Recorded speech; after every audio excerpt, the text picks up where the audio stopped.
This channel does not promote any violent, harmful, or illegal activities. All content provided by this channel is meant for an educational purpose only. এই মুহূর্তে আরো একটা বড় খবরের নজর রাখতেই হচ্ছে মালদায় জমি দখলে বাধা মা মেয়েকে বিবস্ত্র করে মারধর করার অভিযোগ।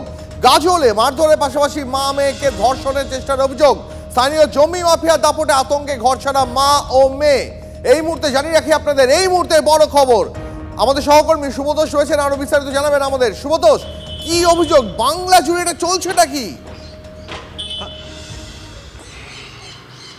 দেখো, অবশ্যই সেই প্রশ্নই উঠছে, কারণ এই ধরনের ঘটনা আবার ঘটল মালদাতে এবং মালদার গাজলের দেওতলা গ্রাম পঞ্চায়েত এলাকাতে। সেখানে কয়েক বিঘা জমি রয়েছে। এই মহিলার স্বামী দীর্ঘদিন হলো মারা গেছেন এবং তার মেয়েকে নিয়ে তার সংসার, এবং সেই জমির ওপর নির্ভর করেই তার সংসার চলে।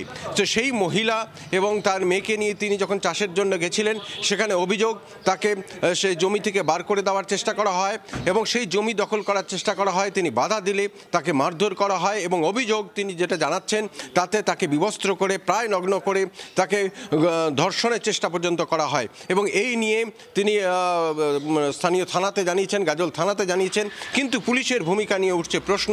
কারণ যাদের বিরুদ্ধে অভিযোগ তারা সেখানকার স্থানীয় তৃণমূল নেতা কর্মী এবং প্রভাবশালী। শুধু তাই নয়, জমি মাফিয়া এবং জমি মাফিয়ার বেশ কিছু জনের সঙ্গে তারা ওতপ্রোতভাবে যুক্ত। তো সেই ক্ষেত্রে এই জমিটার ওপর নজর দীর্ঘদিনের। অভিযোগ যে এই জমিটার দাম যেভাবে বাড়ছে, ক্রমশ বাড়ছে, সে কারণেই এই জমি মাফিয়ারা সেই জমির দখলের চেষ্টা করে।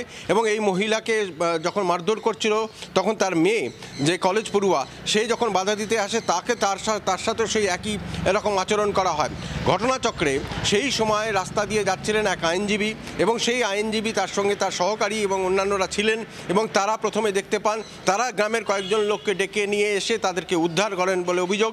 এবং তারপরে তারা আপাতত নজর রাখো পরিস্থিতির উপরে। জমি চাষ করতে দিচ্ছে না, জমিতে গেলে গলা কেটে দিবে, আমাদেরকে মারধর করছে, জামা কাপড় ছিঁড়ে এই করছে, অত্যাচার করছে আমাকে, আমার মাকে। আমরা এখন ভয়ে বাড়িতে থাকতে পারছি না, ঘর ছাড়া। ওরা তৃণমূলের নেতা, আমিও তৃণমূল করি। থানায় কাউকে অ্যারেস্ট করছে না, যারা আমাদের অত্যাচার করছে ওদের না। আজিজুর রহমান, সাবধান হোসেন, মুজিবুর রহমান। পুলিশের ভূমিকা হচ্ছে, পুলিশ এখনো এই মামলায় 164 সিআরপিসি অনুযায়ী কোনো স্টেটমেন্ট রেকর্ড করেনি। ওদের কোনো স্টেটমেন্ট রেকর্ড করছে না। ওদের মেডিকেল আছে, হাসুয়ার কোপ মেরেছে মাথায়, হাতে, সেগুলো অবধি পুলিশ সিজ করছে না। এবং পুলিশ এখনো পর্যন্ত কাউকে অ্যারেস্ট করেনি। আসামিরা ঘুরে বেড়াচ্ছে, প্রতিদিন ওদেরকে হুমকি দিচ্ছে। এরা সব তৃণমূলের স্থানীয় নেতা, পাওয়ারফুল লোক এবং শাসক দলের ল্যান্ড মাফিয়া। শাসক দলের লোক বলেই পুলিশ ইনঅ্যাক্টিভ। ফিরে এলাম ব্রেকের পর। এবার যে খবরে নজর রাখতেই হচ্ছে এই মুহূর্তে বড় খবর। প্রাথমিক নিয়োগ দুর্নীতি মামলায় গ্রেপ্তার কালীঘাটের কাকু সুজয় কৃষ্ণ ভদ্রকে গ্রেপ্তার করলো সিবিআই। এর আগে ইডির মামলায় জামিন পেয়েছিলেন কাকু। আরো বিস্তারিত জানাবেন, আমাদের সঙ্গে রয়েছেন সহকর্মী সিজার। দেখো, আমরা এর আগে দেখেছি নিয়োগ দুর্নীতি মামলায় সুজয় কৃষ্ণ ভদ্রর গ্রেপ্তারি নিয়ে একাধিক নাটক তৈরি হয়েছিল এবং একাধিকবার, প্রায় 5 বার তাকে সিবিআই প্রোডাকশন ওয়ারেন্ট জারি করার পরও কিন্তু সুজয় কৃষ্ণ ভদ্র তিনি আদালতে হাজিরা দেননি শারীরিক অসুস্থতার কারণ দেখিয়ে। শেষ পর্যন্ত আজকে সিবিআই পক্ষ থেকে তাকে সংশোধনাগারে থাকা অবস্থাতেই শোন অ্যারেস্ট করা হলো নিয়োগ দুর্নীতি মামলায়। এবং এর মধ্যে কিন্তু তিনি ইডির যে মামলা, সেই মামলায় ইতিমধ্যেই হাইকোর্ট থেকে তিনি জামিন পেয়েছেন, কিন্তু জামিন পাওয়ার পরও সিবিআই তাকে গ্রেপ্তার করায় এক্ষুনি তার জেল মুক্তির সম্ভাবনা নেই। অনেক ধন্যবাদ তোমায় সিজার। নজর রাখবো পরের খবরে। মুসলিমদের নিয়ে ফরহাদ হাকিমের মন্তব্য আসলে সাজানো, বিজেপির পালে হাওয়া জোগাতেই পরিকল্পনা তৃণমূলের। ফরহাদ বিতর্কে তৃণমূল বিজেপির সেটিং তত্ত্ব আরও একবার উস্কে দিলেন নওশাদ সিদ্দিকী। বিজেপিকে অক্সিজেন দিতে বিতর্কিত মন্তব্য ফরহাদের, দাবি নওশাদের মুখ খুলে বিতর্কে জড়ানোর নেতাদের বিরুদ্ধে ব্যবস্থা কই। গতকালই বিবৃতি জারি করে কড়া ব্যবস্থার হুঁশিয়ারি দিয়েছিল তৃণমূল।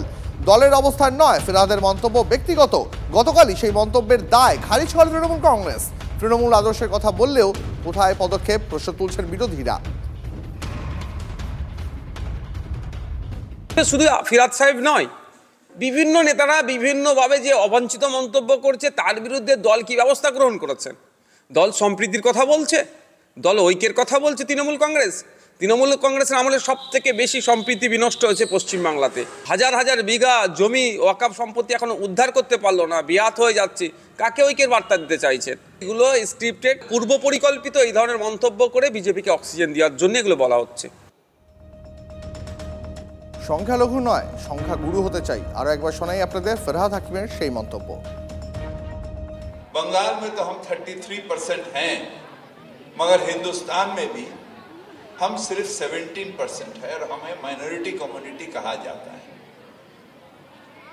मगर हम अपने आप को माइनॉरिटी नहीं सोचते हैं, हम सोचते हैं अगर अल्लाह की रहमत है हमारे ऊपर, अगर तालीम हमारे साथ है, तो हम एक दिन मेजॉरिटी से भी मेजॉरिटी हो सकते हैं और हम अपने अल्लाह की ये मेहरबानी होगी जो हम अपने ताकत से ये हासिल करें। ফিরহাদ হাকিমের বিতর্কিত মন্তব্য, কি বলছে বিরোধীরা, কি বলছে বিজেপি, কি বলছে সিপিএম, শোনাবো। মুখ্যমন্ত্রী এটা হচ্ছে কেমোফ্ল্যাজ, এটাকে আল তাকিয়া বলে ইসলামের ভাষায়। মাননীয় মুখ্যমন্ত্রী চাইছেন যে এই ভোট ব্যাংকটা বাড়ুক এবং সেই জন্য তিনি যখন সীমান্তে কাঁটাতারের কথা উঠছে, যখন ল্যান্ড পোর্টের জন্য অর্থাৎ বিএসএফ এর পোস্টের জন্য জমি চাওয়া হচ্ছে কেন্দ্রের হোম মিনিস্ট্রির তরফ থেকে, মুখ্যমন্ত্রী দিচ্ছেন না। যদি তার সদিচ্ছা থাকতো তাহলে তিনি দিতেন। মাননীয় মুখ্যমন্ত্রী চান যে পশ্চিমবঙ্গটাকে বাংলাদেশ বানাতে। দীঘাতে মমতা ব্যানার্জি যখন জগন্নাথের মন্দির করছে, হুমায়ুন তখন মুর্শিদাবাদে বাবরি মসজিদের কথা বলছে। বিজেপিও লাগবে না, এক তৃণমূলের মধ্যেই দুই বিভাজনের বন্দোবস্ত, তাতেও হচ্ছে না।